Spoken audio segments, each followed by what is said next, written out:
जय बोलो महावीर स्वामी की जय बोलो महावीर स्वामी की घट घट के अंतर्यामी की घट घट के अंतर्यामी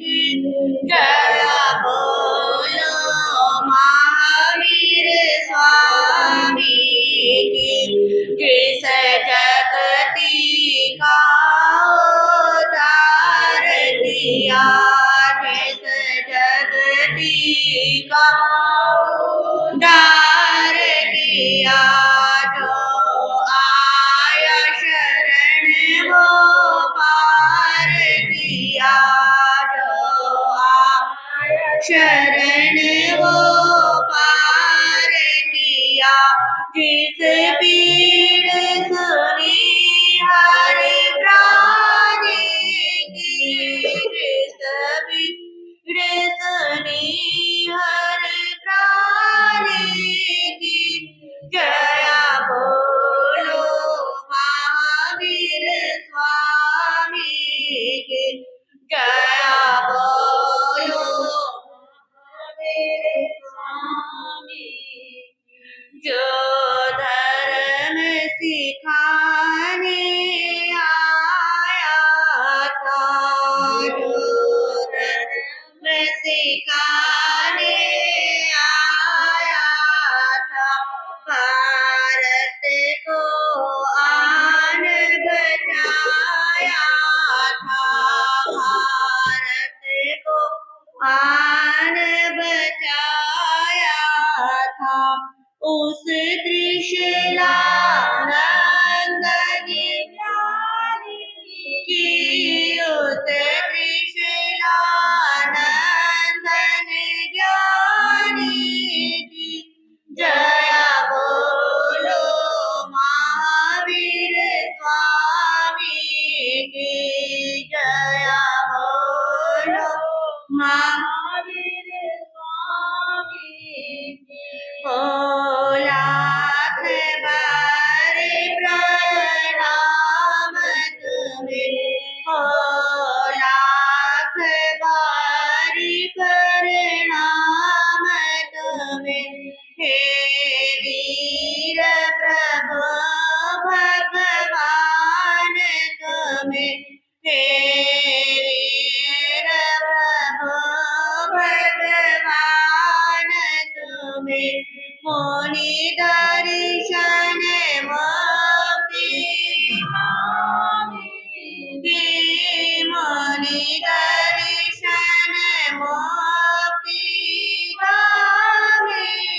की जया बोलो महावीर स्वामी की जया बोलो महावीर स्वामी की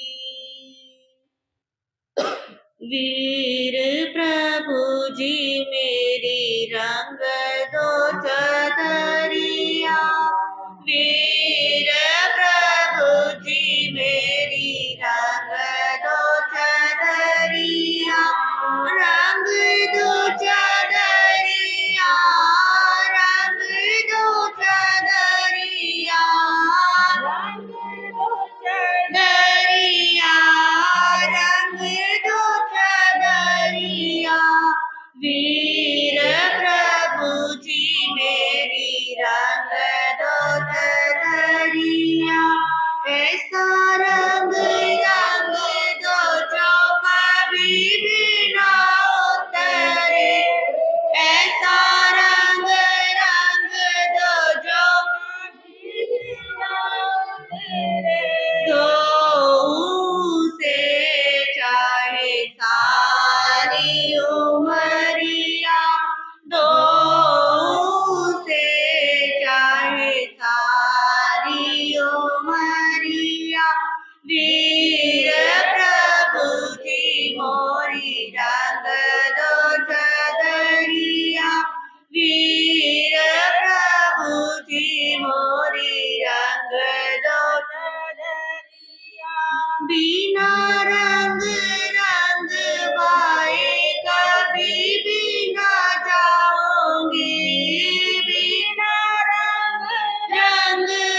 अपने ही रंग में रंग दो चुनरिया वीर प्रभु जी मेरी रंग दो चुनरिया वीर प्रभु जी मेरी रंग दो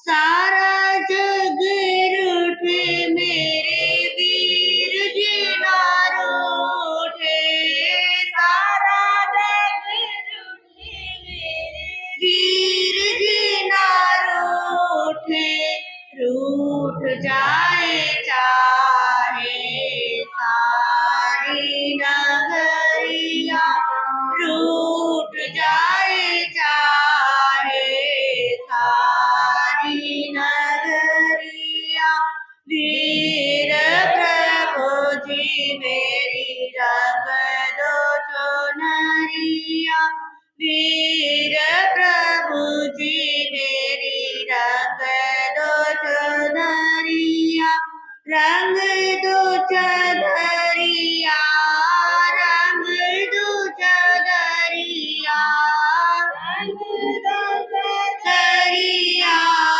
रंग दो चुनरिया वीर प्रभु जी मोरी रंग दो चुनरिया वीर प्रभु जी मेरी रंग दो चुनरिया।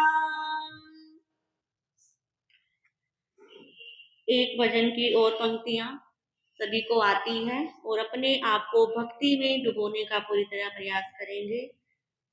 सुबह शाम जिसको तेरा ध्यान होगा सुबह शाम जिसको तेरा ध्यान होगा बड़ा भाग्यशाली वो इंसान होगा बड़ा भाग्यशाली वो इंसान होगा सुबह शाम जिसको तेरा ध्यान होगा बड़ा भाग्यशाली वो इंसान होगा उसी को तो हरदम लगन तेरी होगी उसी को तो हरदम लगन तेरी होगी कि जिसका भी पुण्य उदयमान होगा कि जिसका भी पुण्य उदयमान होगा बड़ा भाग्यशाली वो इंसान होगा बड़ा भाग्यशाली वो इंसान होगा जिसने भी हृदय में तुमको टटोला जिसने भी हृदय में तुमको टटोला लगा खाक तन पे क्यों हैरान होगा लगा खाक तन पे क्यों हैरान होगा बड़ा भाग्यशाली वो इंसान होगा बड़ा भाग्यशाली वो इंसान होगा तेरे नाम से जो भी गाफिल रहेगा तेरे नाम से जो भी गाफिल रहेगा समझ लो बड़ा ही वो नादान होगा समझ लो बड़ा ही वो नादान होगा बड़ा भाग्यशाली वो इंसान होगा जहाँ पर भजन हर घड़ी तेरा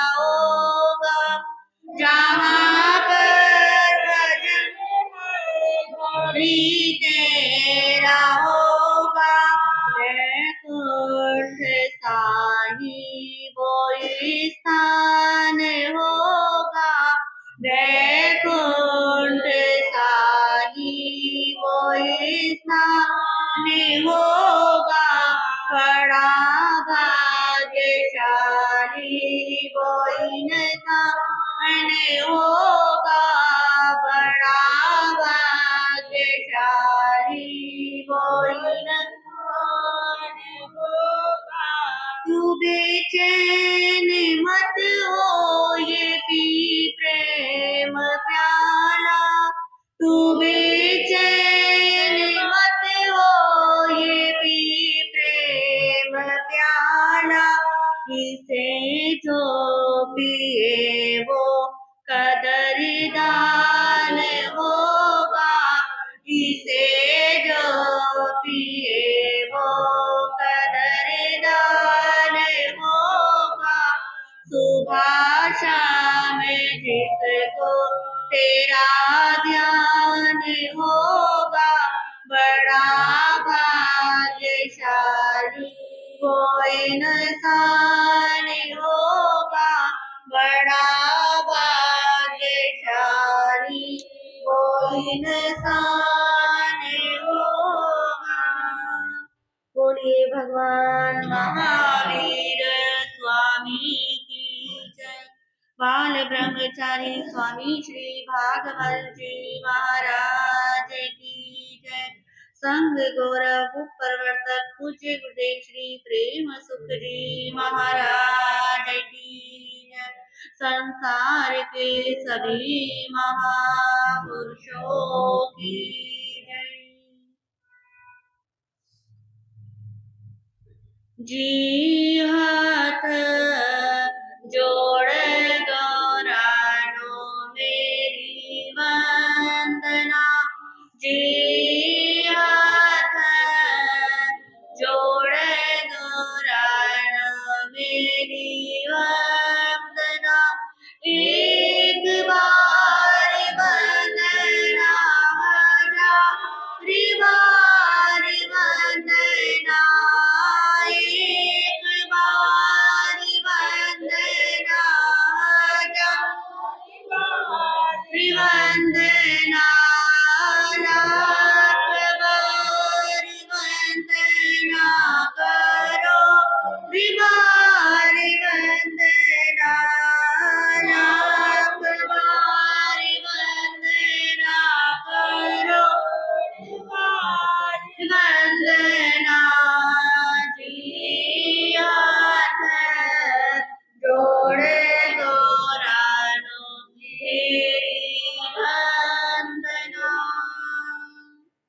अहिंसा के अवतार परम पिता परमात्मा प्रभु महावीर स्वामी को भावंदन।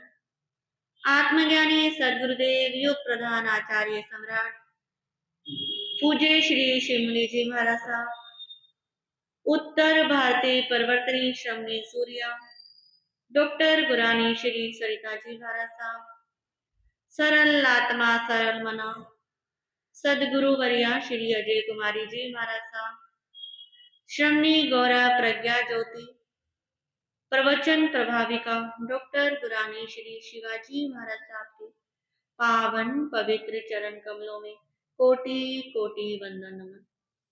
आज की प्रातःकालीन प्रवचन सभा में आप सबका हार्दिक स्वागत है, हार्दिक अभिनंदन है। गुरु कृपा से आपके समक्ष हमारे प्रथम तीर्थंकर, हमारे आदि पुरुष, इस सृष्टि के कर्ता, इस सृष्टि के ऊपर अपने उपकारों की कृपा दृष्टि बरसाने वाले हमारे आराध्य प्रथम तीर्थंकर प्रभु ऋषभदेव बनने से पूर्व किस प्रकार 12 पड़ावों से होकर गुजरे। 13वें भव के अंदर माता मरु देवी की कुक्षी से नाभि राजा के घर के अंदर उनका अवतरण हुआ। आपने सुना कि उनका जन्म से पूर्व माता ने कितने स्वप्न देखे, कितने देखती हैं? 14 स्वप्नों को देखा। फिर देव और देवियां किस प्रकार जन्म के बाद प्रभु का जन्मोत्सव मनाने के लिए आते हैं।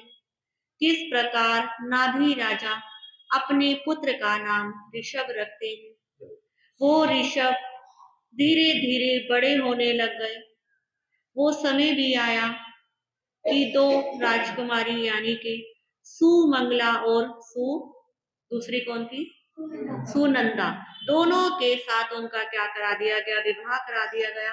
उसमें आपने सुना कि उनके भरत, बाहुबली इत्यादि 98 पुत्र और दो क्या थी पुत्रियां, जिनके नाम क्या थे, ब्रह्मी और सुंदरी। तो इस प्रकार प्रभु अपनी सृष्टि के साथ साथ अपने परिवार का भी लालन पालन करने लगे। अब धीरे धीरे करके उन तक सूचना पहुंची थी कि लोग अपनी स्वच्छता करने लग गए हैं, लोगों ने नियमों को भंग करना शुरू कर दिया है। तो प्रभु ने उसके लिए कौन सी व्यवस्था बनाई, क्या बनाया था? फिर नाभि राजा ने राजा को बनाया था कि राजा बनेगा तो राजा पूरे नगर का संचालन करेगा। और फिर राजा बनने के बाद ऋषभ देव प्रभु ने देवों को क्या आदेश दिया था, सब भूल गए। अयोध्या नगरी का क्या करो, मेरी हमारे लिए एक सुंदर, हमारी पूरी प्रजा के लिए एक सुंदर नगरी बनाओ। तो देवताओं ने एक ऐसी नगरी बनाई कि जिस नगरी को कोई भी युद्ध में हरा नहीं सकता। दिव्य भव्य विनीता नगरी बनाई और आगे चलकर वो विनीता नाम लुप्त हो गया और अयोध्या नाम से वो नगरी आज भी क्या है, हमारे सामने है। क्योंकि ये नगरी किसकी बसाई हुई है, ऋषभदेव भगवान की आज्ञा से देवताओं ने बसाई हुई है। तो इस प्रकार प्रभु ऋषभदेव ने अपनी प्रजा के लिए नगर बसवाए। उससे पहले कोई नगर की व्यवस्था नहीं थी।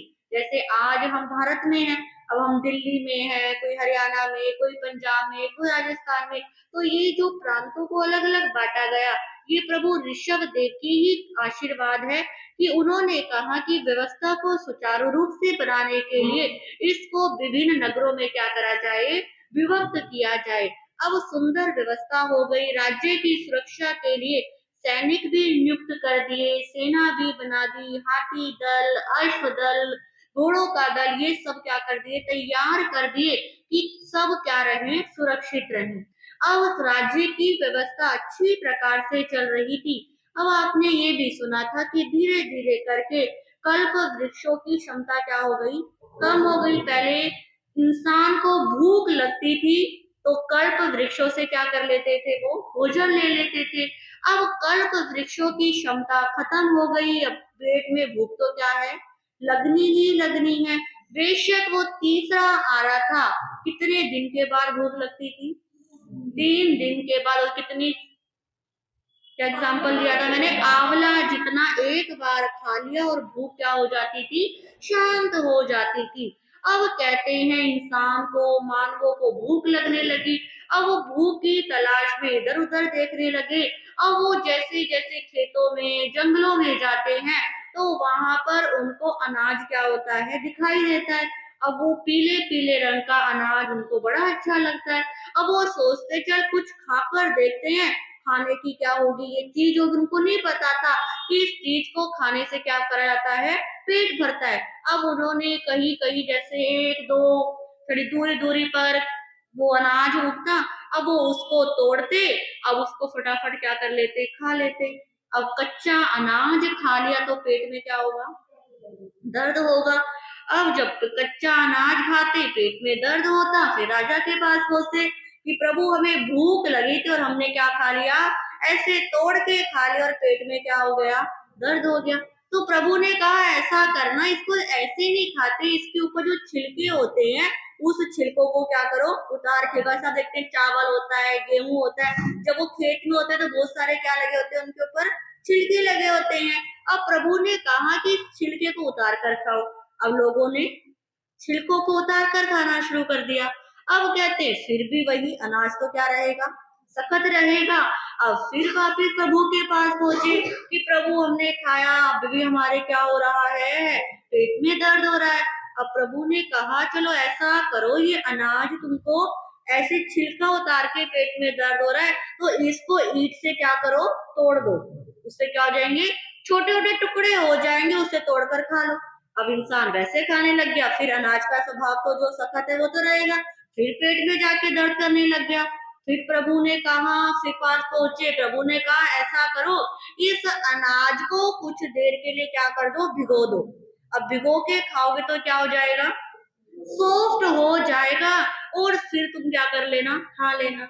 अब लोगों ने वैसे ही करना शुरू कर दिया, पहले अनाज को लेके आते, छिलका उतारते, बारीक पीसते, कूटते यानी के, फिर भिगोते, फिर खाते। अब फिर भी अनाज का स्वभाव तो क्या है, अब कच्चे चावल कोई खाने के लिए तो खा सकते हैं, भिगोए हुए भी नहीं खा सकते, अनाज नहीं खा सकते। अब फिर वापिस प्रभु के पास पहुंच गए कि प्रभु अभी भी हमारे पेट में दर्द हो रहा है, अभी भी हमें हजम नहीं हो रहा। तो प्रभु ने कहा ऐसा करो, जो तुम अनाज को भिगो लोगे, भिगोने के बाद अपनी मुट्ठी में रख लेना। अब मुट्ठी में रख लोगे तो हमारी हाथ में क्या होती है, हीट होती है ना, तो हीट करने से वो थोड़ा सा क्या हो जाएगा, नरम भी हो जाएगा और हल्का सा क्या हो जाएगा, गरम भी हो जाएगा, फिर तुम क्या कर लेना, खा लेना। अब कुछ दिन तो ये प्रक्रिया चलती रही, अब कौन, जब भूख लगी हो इतना सबर हो सकता है क्या, नहीं हो सकता। फिर प्रभु के पास पहुंचे कि प्रभु ये तरीका तो हमें क्या नहीं लग रहा, कुछ सही नहीं लग रहा, अब आप कुछ ऐसी बताओ कि जिससे हम अनाज खाएं और हमारे पेट में दर्द ना हो, हमें पका पकाया अनाज मिल जाए।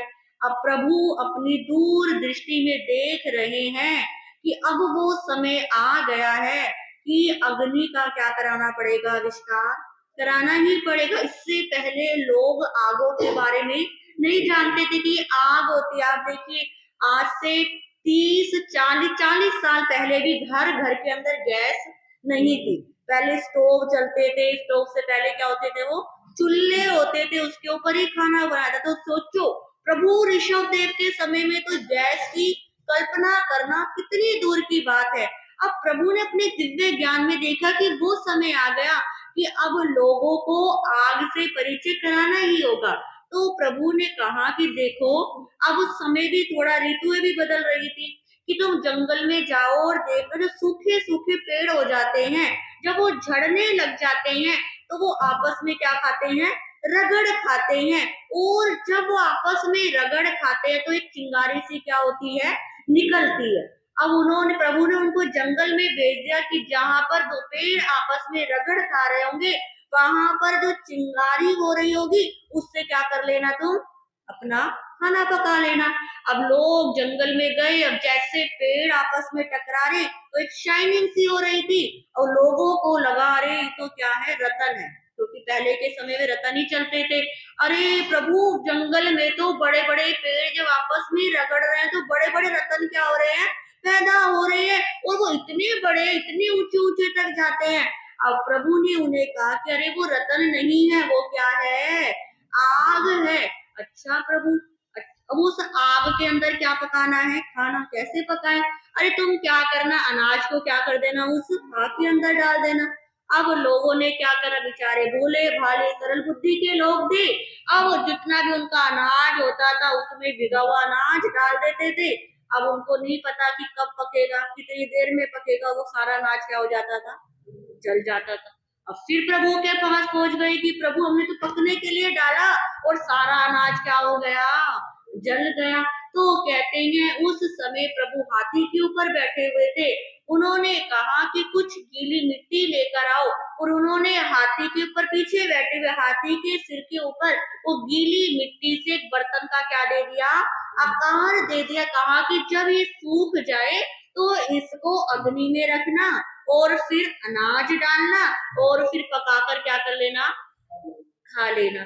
तो इस प्रकार इस युग में पहली बार बर्तन किसने बनाए, ऋषभदेव भगवान ने। आज हम कुम्हार कहते हैं, काम किसका है, कुम्हारों का है। तो प्रभु ऋषभदेव ने मानव को सिखाया कि इस प्रकार बर्तन बनाए जाते हैं, और बर्तन को किसके ऊपर रखा जाता है, आग के ऊपर रखा जाता है और फिर अनाज क्या करा जाता है, पकाया जाता है। तो इस प्रकार प्रभु ऋषभ देव ने राजा बनने के बाद सबसे पहले व्यक्ति को, मानव को अन्न खाना सिखाया, अन्न बनाना सिखाया और अन्न पकाना सिखाया।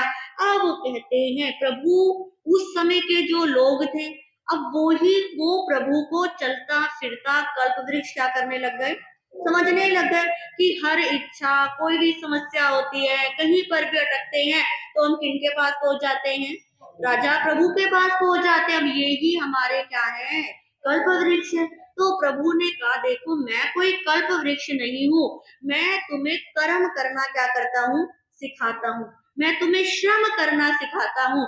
जब तुम कर्म और श्रम दोनों को साथ लेकर कार्य करोगे तो तुम हर काम में क्या हो जाओगे, सफल हो जाओगे। जो शक्ति मेरे पास काम करने की है वही शक्ति तुम्हारे पास भी है। बस मैं तो तुम्हें क्या दे सकता हूँ, आइडिया दे सकता हूँ कि ये काम ऐसे करना है, इसको ऐसे करना है, पर मेहनत किसको करनी है, तुमको करनी है। अब कहा कि मानव को आजीविका चलाने के लिए कल्प वृक्ष खत्म हो गए। अब कितने लोग खेतों में अनाज पकाते, क्या करते, तो प्रभु ने उस समय आजीविका चलाने के लिए, पेट का लालन पालन करने के लिए, परिवार चलाने के लिए पुरुषों के लिए 72 कला सिखाई और स्त्रियों को 64 कला। पर आज के समय में तो ऐसा लगता है कि लेडीज क्या है, बस जो काम मेल नहीं कर पाते वो काम आज क्या कर रही हैं, फीमेल कर रही हैं। हर जगह देखो, आप अपनी प्रवचन सभा में भी हमारी बहनें आज क्या है, ज्यादा है। हमारे श्रमण संघ में, साधु साधियों में साधवियां क्या है, ज्यादा है। जितनी भी आज गवर्नमेंट की पोस्ट है सबसे ज्यादा लेडीज आज को क्या मिल रही है, आज पोस्ट मिल रही है। पर प्रभु ने उस समय पुरुष को क्या समझाया था, प्रधान समझा जाता था कि कुछ काम पुरुष के लिए प्रभु ने बताए और कुछ काम स्त्रियों के लिए बताए। तो उसके अंदर सबसे पहले जो पुरुषों को काम बताया वो काम था लेह कला। लेह यानी के लिखने की कला, कि मानव को जो पेन पकड़ना, कैसे पेन चलाया जाता है, कैसे अक्षर लिखे जाते हैं, अक्षरों को कैसे पढ़ा जाता है, ये भगवान ऋषभ देव ने सबसे पहले लेखन कला क्या सिखाई थी, मानव को सिखाई थी। फिर दूसरी सिखाई थी गणीय कला। गणीय कला यानी के गणित की कला, कि जब व्यक्ति व्यापार करेगा तो क्या करेगा, लिखेगा, और लिखने के बाद जब वो हिसाब करेगा तो उसको क्या आना चाहिए, गणित भी आना चाहिए। क्योंकि जिसको यदि बिजनेस में बिठा दो, यदि उसे हिसाब करना ही ना आए तो बिजनेस चला सकता है, बताओ, नहीं चला सकता ना। तो मैथ तो आना क्या है उसको, बहुत जरूरी है। तो प्रभु ने पहली कला लेखन कला, फिर दूसरी सिखाई गणित कला, फिर तीसरी सिखाई रूप कला, यानी कि रूप सजाने की कला। आप कहोगे तो तीर्थंकर थे, उनको क्या जरूरत थी, पर उन्होंने मानव की जब कहा कि मानव जीविका करेगा, कर्म करेगा, तो ऐसे भूत तो नहीं बन सकता कि बाल खुले हैं, मुंह ऐसे अजीब सा हो रहा है, काला पीला बन के काम कर रहा है, किसी से मिल रहा है तो लोग डर जाएंगे। तो सबसे पहले प्रभु ने सिखाया कि अपनी पर्सनैलिटी को कैसे डेवलप करना है, कैसे हमें इस शरीर का क्या रखना है, ध्यान रखना है। यदि शरीर का कोई ध्यान ही ना रखे तो ये शरीर क्या हो जाएगा, खराब हो जाएगा। तो प्रभु ने तीसरी कला सिखाई रूप सजाने की कला। फिर चौथी सिखाई नट्टम कला, यानी कि नृत्य करने की कला। पहले के समय में राज दरबारों के अंदर क्या होते थे, नृत्य होते थे, और कितने कितने लोग नृत्य करके ही क्या करते थे, पैसे कमाते थे। आज के समय में तो उल्टा हो गया, नृत्य घर वाले करते हैं, नृत्य करने के लिए बाहर वालों को बुलाया जाता है, और फिर दूसरे क्या करते हैं, बैठकर देखते हैं। पर पहले के समय में नृत्य अच्छे से जो हर कोई व्यक्ति क्या नहीं करता था, नृत्य नहीं करता था। राज दरबारों के अंदर एक नृत्य मंडली होती थी, वही क्या करती थी, नृत्य करती थी। फिर एक सिखाई गीयम कला, यानी कि संगीत कैसे गाया जाता है, संगीत को कैसे गा सकते हैं। फिर सिखाई वाय्यम कला, यानी कि वाद्य बजाने की, आज जो हारमोनियम है, ढोलक है, तबला है, ये सब इंस्ट्रूमेंट प्रभु ने ही क्या सिखाए हैं, बजाने सिखाए और मानव को बनाना सिखाया। कि इससे भी व्यक्ति का मनोरंजन होता है। आज पहले के समय में तो लोग इसी से क्या करते थे, मनोरंजन, कोई मोबाइल नहीं होता था, कोई टीवी नहीं होता था, कोई प्रोग्राम है, कोई फंक्शन है, ढोलक बजाई, गीत गाया और क्या हो गया, सेलिब्रेशन हो गया। आज के समय में सेलिब्रेशन के तौर तरीके क्या हो गए हैं, बहुत अलग हो गए हैं। फिर सातवीं कला थी संयम गलम कला, यानी कि स्वर जानने की कला। स्वर समझते हो किसे कहते हैं? आपने कई बार देखा होगा कुछ संतों को कि हमारी जो नासिका होती है इसमें दो स्वर होते हैं। आप देखो, सांस जो हम छोड़ते हैं राइट और लेफ्ट, तो जो राइट वाली होती है वो हमारा सूर्य स्वर होता है और जो लेफ्ट होती है वो हमारा चंद्र स्वर होता है। पहले कोई ज्योतिषी ज्ञान नहीं होता था, कोई मुहूर्त नहीं निकालते थे, सिर्फ हमारे स्वर के माध्यम से ही अभी कौन सा स्वर चल रहा है तो हमें अभी कौन सा काम करना है। खाना खाने के लिए भी स्वर क्या करा जाता है, चेक किया जाता है। पानी पीने के लिए भी क्या करा जाता है, स्वर चेक किया जाता है। घर से बाहर निकलने के लिए, किसी शुभ काम में जाने के लिए भी जो स्वर चल रहा होता है उसके अनुरूप क्या करे जाते हैं, कार्य किए जाते हैं। कहते खाना खाते समय हमारा सूर्य स्वर एक्टिव होना चाहिए और पानी पीते समय हमारा चंद्र स्वर एक्टिव होना चाहिए, तो हमारा शरीर क्या रहता है, स्वस्थ रहता है। इस प्रकार प्रभु ने बहुत सारी क्या सिखाई, कला सिखाई, जैसे कि ढोल आदि बजाने की कला, ताल देने की कला, द्यूत कला, पासा खेलने की कला, नगर संरक्षण की कला, और फिर इसके साथ पासा खेलने की हो गई। पानी और मिट्टी से कैसे वस्तुओं का निर्माण किया जाता है, कैसे वस्त्र बनाए जाते हैं, कैसे पानी को शुद्ध किया जाता है, कैसे शैया का क्या करा जाता है निर्माण, कैसे बेड बनाए, कैसे बिस्तर बनाए, कैसे कंबल बनाए, ये सब प्रभु ने सिखाए। इसके साथ संस्कृत जो भाषा है वो भी हमारे ऋषभ देव की देन है कि संस्कृत में कैसे काव्यों का निर्माण, कैसे पदों का निर्माण, कैसे श्लोकों का निर्माण, कैसे छंद का निर्माण। मनुष्य के मनोरंजन के लिए प्रभु ने पहेलियां भी सिखाई। पहले के समय में लोग जब इकट्ठे बैठते तो पहेलियां पूछते थे एक दूसरे से और उससे क्या होते थे, इंजॉय करते थे। आज के समय में तो पहेलियां भी क्या हो गई हैं, लुप्त हो गई हैं। किस पुरानी पहेलियां जो चल रही है, दो चार किसी को याद होती है वही होती है। तो प्रभु ने मनोरंजन के लिए मनुष्य को पहेलियां भी सिखाई। इसके साथ छंद निर्माण कैसे करना है, प्राकृत भाषा में काव्य का निर्माण करना, श्लोक कैसे रचना है, जो सुगंधित पदार्थ है उनका कैसे निर्माण करना है, कैसे आभूषण बनाना है, कैसे स्त्री के लक्षण जानने हैं कि ये स्त्री के अंदर कितने गुण हैं, कैसे प्रभु ने बताया पुरुषों के अंदर कौन कौन से लक्षण होते हैं कि जिससे उनकी पहचान करी जाती है। इस प्रकार प्रभु ने स्त्रियों के लक्षण, पुरुषों के लक्षण, गाय के लक्षण की गाय ऐसी है तो ये कितना दूध देगी, भैंस ऐसी कितना दूध देगी, जो घोड़े रखे जाते थे, हाथी रखे जाते थे, उनकी कैसे प्रक्षाल करना है कि कैसे उनकी जांच करनी है कि ये घोड़ा युद्ध के लिए है या नहीं है, ये सब प्रभु ने क्या करी, सिखाई।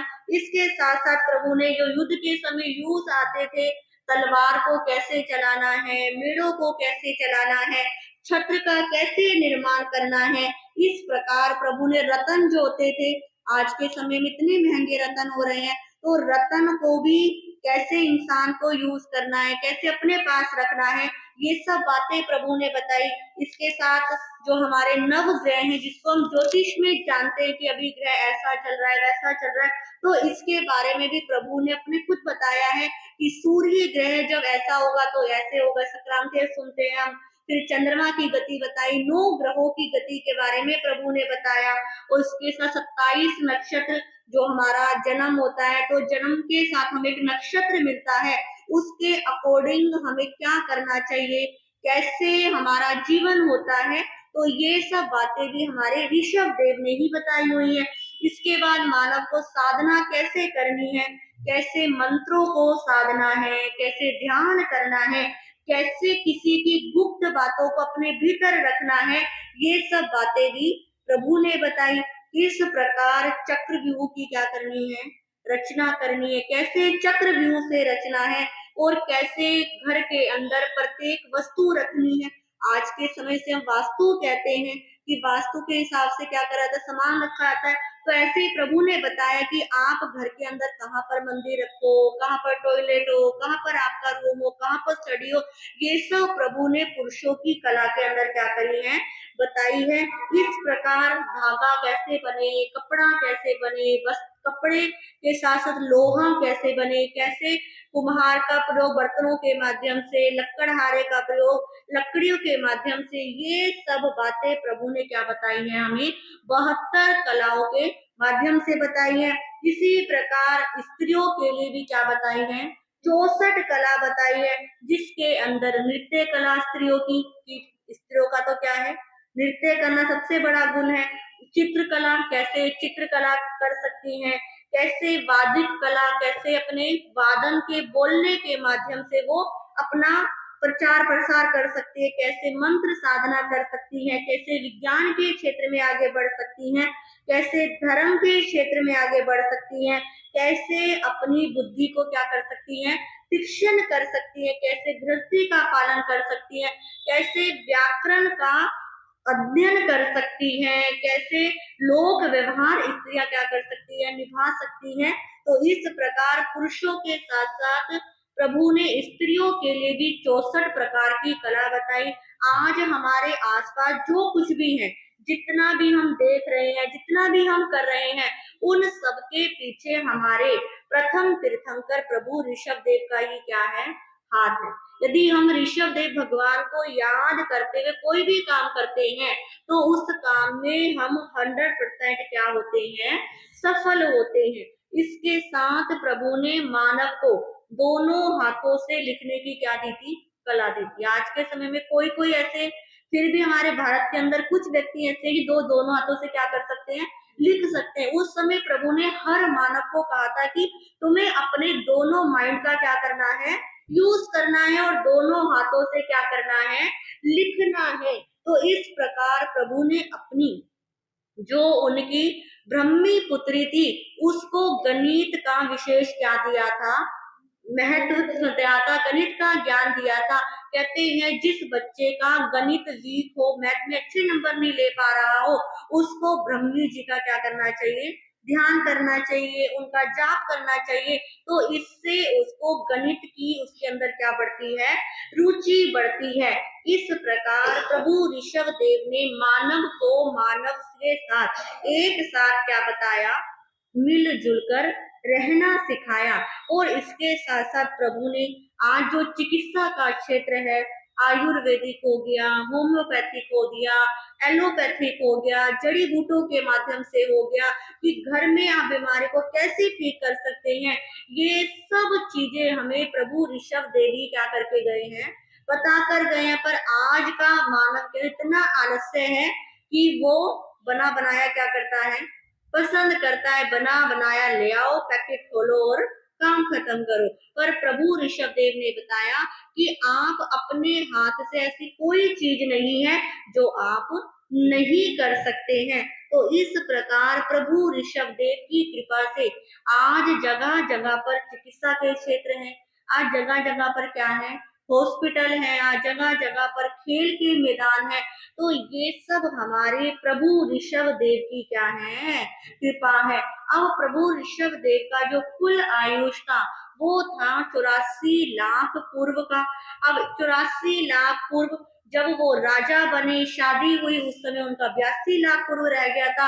अब जब तक उन्होंने मानव को इतना सारा व्यापार करना सिखाया, इतनी सारी कला सिखाई, इस समय प्रभु का जो आयुष रह गया था वो 83 लाख पूर्व वर्ष का क्या हो गया था, रह गया था। अब पृथ्वी पर चारों तरफ सभ्यता और संस्कृति का क्या हो गया, विकास हो गया। अब लोगों को कल्प वृक्ष की आवश्यकता नहीं रही, क्योंकि सब कुछ खुद ही क्या आ गया, उनको करना आ गया। कैसे खेती बाड़ी करनी है, कैसे घर चलाना है, कैसे घर बनाना है। तो सोचो जब मानव इतने सारे काम करने लग गए, तो क्या वहां पर कोई किसी तरह की कमी रह सकती है, नहीं रह सकती। हर मानव सुसभ्य और क्या बन गया, संस्कृत बन गया। मैं घर के व्यक्तियों के जो घर थे वो महलों जैसे हो गए, क्योंकि अब अपने अपनी बुद्धि का क्या करने लग गए, वो प्रयोग करने लग गए।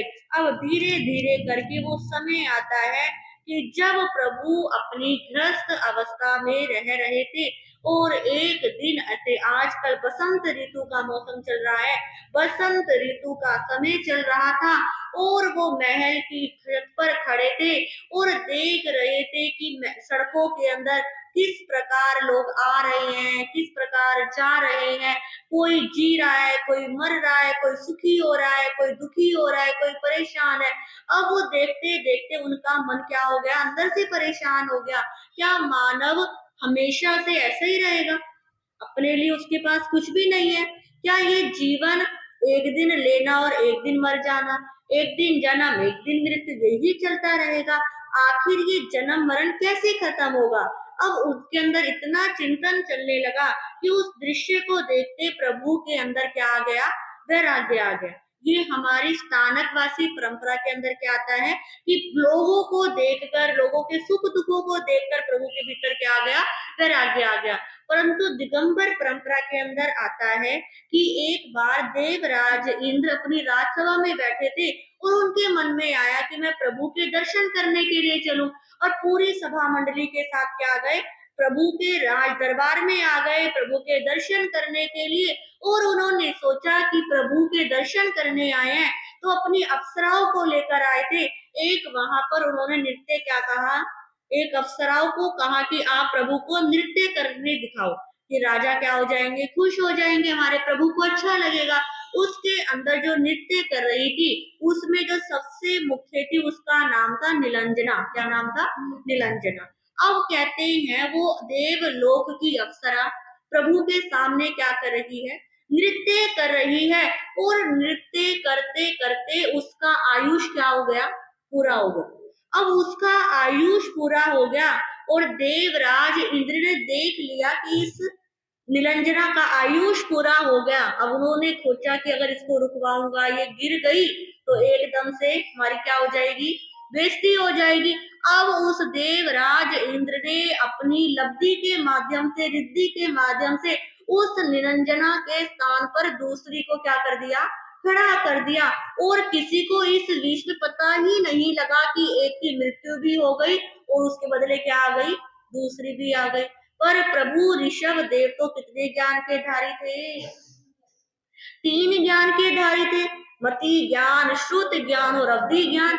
उन्होंने अपने ज्ञान में देख रहे कि ये क्या कर रहा है देवराज इंद्र, इसकी निलंजना की जो देवलोक के सुख को भोगती है, इतने सुखों में रहती है, उसकी भी एकदम से क्या हो गई, मृत्यु हो गई। और देवराज इंद्र ने इतने कौशल के साथ इसके स्थान पर दूसरे को क्या कर दिया है, रख दिया है। अब कहते हैं बस यही दृश्य देखकर कि परिवर्तन हो गया, कि एक देह का दूसरी देह में क्या हो गया, परिवर्तन हो गया। क्रिया तो क्या रही, नृत्य तो ऐसा का ऐसा चलता रहा। अब कहते हैं प्रभु ऋषभ देव को उस निलंजना के नृत्य को देखकर हृदय के अंदर क्या आ गया, वैराग्य आ गया। क्या जीवन का सार यही है? ये मृत्यु इंसान को ना मनुष्य लोक में छोड़ती है और ना देवलोक में छोड़ती है। हर गति में आयुष क्या होना है, पूरा होना ही होना है। तो क्यों ना मैं इस आयुष का धागा सदा सदा के लिए क्या कर दूं, तोड़ दूं। अब मुझे ऐसे कर्म करने हैं कि जिससे मैं भी क्या बनूं, हमेशा के लिए इस जन्म मरण के धागे से मुक्त हो जाऊं। अब उनके भीतर क्या आ गया, वैराग्य आ गया कि मुझे इस जन्म मरण की श्रृंखला को खत्म करना है। तो प्रभु ऋषभ देव वैसे तो उनको क्या बनना है इस युग में, तीर्थंकर बनना ही बनना है। पर हर चीज एक क्या बनती है, निमित्त बनती है, चाहे हमारे लिए हो, चाहे आपके लिए हो, चाहे तीर्थंकरों के लिए हो। तो प्रभु ऋषभ देव का निमित्त कौन बनी, वो नीलांजना बनी। और उसको देखकर उनके हृदय में आ गया कि अब मुझे सब क्या करना है, छोड़ना है। तो इस प्रकार प्रभु ऋषभ देव ने अपने बड़े पुत्र भरत को बुलाया और कहा कि मुझे सब कुछ छोड़ना है, सब कुछ छोड़कर तुम्हें सौंपकर मैं क्या बनना चाहता हूँ, साधु बनना चाहता हूँ। अब भरत ने ये सुना तो एकदम से क्या हो गई, कोई भी बात हो, कोई पिता अपने पुत्र को ये बात कहे तो वो उसके तो पैरों तले जमीन खसक गई। अब वो बड़े परेशान हो गए कि ऐसा कैसे। उन्होंने कहा नहीं, ये मेरा क्या है, आदेश है, मेरी आज्ञा है, इसको तुम्हें मेरे संदेश के रूप में क्या करना पड़ेगा, मानना पड़ेगा। अब प्रभु ऋषभ देव ने अपने 98 पुत्रों को अब उनकी योग्यता के अनुसार अलग अलग क्या दे दिए, राज्य दे दिए कि तुम्हारा ये राज्य, तुम यहाँ पर राज्य करोगे, तुम यहाँ पर राज्य करोगे। इस प्रकार जो भरत को क्या मिला था, राज्य मिला था, ये सारा क्या था, भारत वाला एरिया। इसलिए हमारे देश का नाम क्या पड़ा है, भारत पड़ा है। तो इस प्रकार प्रभु ऋषभ देव अपने 98 पुत्रों को राज्य देकर दीक्षा का मन में क्या आ गया है, भाव आ गया है। अब दीक्षा का भाव प्रभु के देवलोक में पहुंचेगा। अब देवलोक भी, देवलोकों के देवों ने भी प्रभु के ऊपर सीसीटीवी कैमरा लगाया हुआ था। प्रभु के मन में पूछा रहते, फिर एक में पता लग जाता उनको। अब उनको पता कैसे लगेगा कि प्रभु दीक्षा लेने वाले हैं, और दीक्षा के समय किस प्रकार देवराज इंद्र अपना जिताचार निभाते हैं, किस प्रकार प्रभु आगे संयम के पद पर बन चढ़ते हैं। उनसे पहले कोई मुनि की व्यवस्था नहीं थी, कोई साधु नहीं बनता था कि ये साधु इस संप्रदाय का है, ये इस मत का है। सबसे पहले साधु बनने के लिए भी यदि किसी ने कदम बढ़ाया तो हमारे प्रभु ऋषभ देव ने कदम बढ़ाया। तो इस प्रकार प्रभु ऋषभ देव ने इस सृष्टि के ऊपर अनंत क्या किया है, उपकार किया है। व्यक्ति को लौकिक शिक्षा के साथ साथ धार्मिक शिक्षा में भी क्या करा है, जोड़ा है। तो ऐसे अनंत ज्ञानी अनंत प्रभु प्रभु ऋषभ देव को हम हृदय की गहराई के साथ क्या करते हैं, नमन करते हैं। ये प्रभु हाँ हमारा वंदन नमन स्वीकार करे। बोलिए ऋषभ देव भगवान की, ऋषभ देव भगवान की, भगवान महावीर स्वामी की, संसार के सभी महापुरुषों की जय। श्री जैन धर्म की, अहिंसा परमो धर्म की जय। आज का समय अपना प्रवचन का पूरे 9:45 बज गए हैं। पूरे 9:45 बजे मैं यहाँ पर पट्टे पर क्या हो गई थी, आ गई थी। पर आप सब सर्दी का मौसम, सर्दी को एंजॉय करते करते धीरे धीरे यहाँ तक पहुंचे। तो जो जो आए आप सबको हमारा बहुत बहुत धन्यवाद। शुभ मंगल कामना, आपके जीवन में शुभ हो, मंगल हो, कल्याण हो, ऐसी मैं शुभ मंगल कामना करती हूँ। तो अपने जीवन के अंदर सुख समृद्धि के साथ साथ धर्म को भी क्या करें, लेकर आए। जीवन में कल्याण यदि होना है तो धर्म से ही होना है। जिंदगी के सोचो कि अभी नहीं फिर कर लेंगे, पर एक धर्म ऐसी चीज है, परंतु उसे स्वीकार तो करना ही करना पड़ेगा। अभी नहीं करोगे 10 साल बाद करोगे, 10 साल बाद भी नहीं करा 20 साल बाद करोगे। यदि इस जन्म में भी नहीं करा, अगले जन्म में क्या करना पड़ेगा, स्वीकार करना, उससे अगले जन्म में करना पड़ेगा। जब तक स्वीकार नहीं करोगे तब तक ये जन्म मरण चलता रहेगा। तो इससे अच्छा है कि अभी पंचम काल के अंदर धर्म को क्या कर ले, स्वीकार कर ले। कुछ ऐसे कर्म कर ले कि जिसके माध्यम से छठे आरे के अंदर हमारा क्या ना हो, जन्म ना हो। छठा आरा इतना दुखदाई है, जिस दुख की हम कल्पना भी नहीं कर सकते। आज इतने सुखों के झूलों में झूल रहे हैं ना, वहां पर एक एक दुख इंसान को खून के आंसू क्या करेगा, रुआएगा। तो वो समय हमारे पास आए ना, हमारा जन्म छठे आरे में हो ही ना, उसके लिए हम क्या कर सकते हैं, प्रयास कर सकते हैं। छठे आरे में जाने से बचाने में सिर्फ मदद हमारा धर्म करेगा। जितना समय मिले, जब जब मिले, अपने आप को अपने से जोड़ने का क्या करो, प्रयास करो। अपनी आत्मा की तरफ जाने का प्रयास करो। इस शरीर को तो इतना सजा लिया, खिला लिया, पिला लिया। सबसे पहले यदि शरीर में कुछ होता है तो साथ कौन छोड़ता है, शरीर छोड़ता है ना। अरे आज सिर में दर्द हो रहा है, धर्म नहीं करेंगे, आज पेट में दर्द है, आज कमर में दर्द है, आज ये छोड़ते। हम हर काम कर लेते हैं पर हम खाना नहीं छोड़ते। कहीं आज सुबह सिर में दर्द है, बुखार है, शाम को पार्टी में जाना है तो क्या करेंगे? जाएंगे। यदि रात को बुखार था, सुबह प्रवचन में आना हो तो नहीं जाएंगे। महाराज जी कल मुझे क्या हो गया था? बुखार हो गया था। तो ये मनुष्य की क्या बन चुकी है? हैबिट्स बन चुकी है। तो अपने आप को जागरूक रखे। देखो संतों का काम है वो तभी उतर जाता है कि वो कंटिन्यूटी में नहीं रहता। जब कंटिन्यूटी में रखोगे ना कि चिंतन करना है, सोचना है, करना है, तो आपको खुद ही अच्छा लगेगा। अभी तो क्या हो रहा है, प्लेवे स्कूल की तरह है। जैसे प्लेवे स्कूल के अंदर बच्चों को आप 2 घंटे भेज देते हो ना कि हम फ्री हो जाएं, वैसे ही आप 1 घंटे के लिए स्थानक में आ गए, मन बेशक शरीर से बैठ गए और मन इधर उधर क्या होता है? भटकता है। पूरे दिन का जो काम 23 घंटों में करना है वो आप 1 घंटे में क्या कर लेते हो?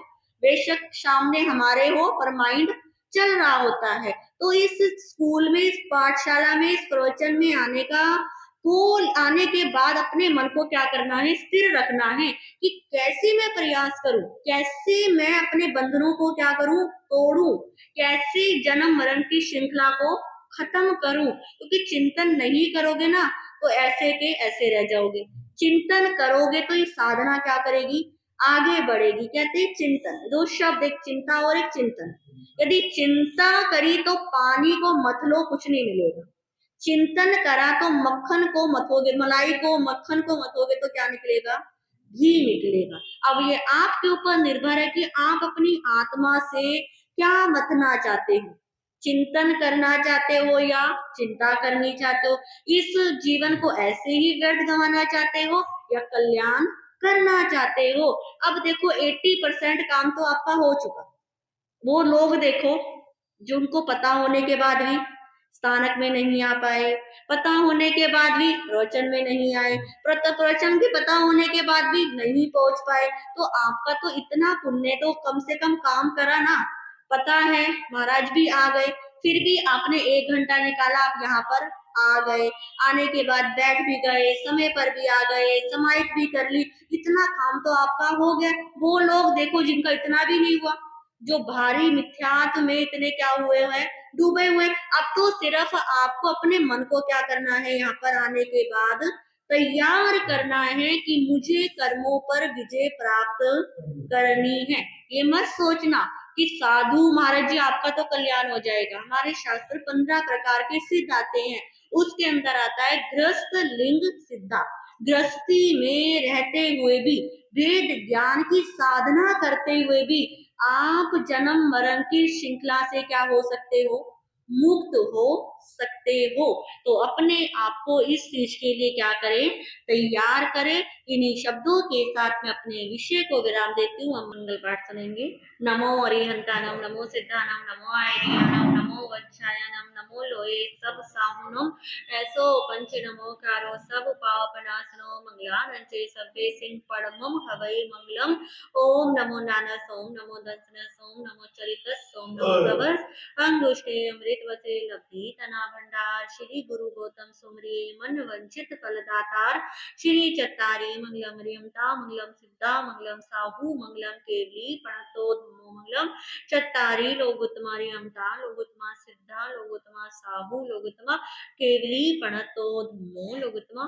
चत्तारी शरणं पवज्जामि रियमते, शरणं पवज्जामि सिद्धे, शरणं पवज्जामि साहू, शरणं पवज्जामि केवली प्रणतम धम्मम, शरणं पवज्जामि। ये चार शरण दुख हरण जगत में, और न शरणा कोई होगा जो भव प्राणी। हरे आराधन उसका